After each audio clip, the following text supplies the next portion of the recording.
আজকে আমি বাজার থেকে গোটাল রুই মাছ এনেছি। রুই মাছটাকে বাজার থেকে কেটে এনেছি, তো নাহলে আপনাদেরকে দেখাইতাম বড় গোটাল মাছটাকে। দেখো এখানে ধনিয়া আলু এগুলো আপনাদেরকে দেখালাম। এই দেখো আমি মাছটাকে ভালো করে ভেজে নিলাম।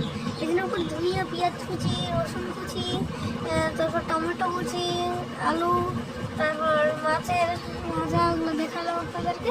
এখন এখানে যেগুলো বললাম ওগুলো এখানে দিয়ে দিয়ে যখন লাল লাল হয়ে গেছিলো, পেঁয়াজটাকে ভেজে নিয়েছিলাম না, লাল লাল হয়ে যাওয়ার পরে তখন আলুটাকে দিয়ে দিলাম। আলুটাকে একটু লাল লাল লাল লাল লাল লাল করে ভেজে নেবো, বুঝতেই পারছেন। লাল লাল করে ভেজে নেবো, বুঝতেই পারছেন। হ্যাঁ, দেখো এখানে টমেটো দিয়ে দিয়ে নাড়াচাড়া করে দিলাম। দেখো আমি নাড়াচাড়া করে একটু পানি দিয়ে একটু নাড়াচাড়া করে দিয়ে না একটু সিদ্ধ করতেছি।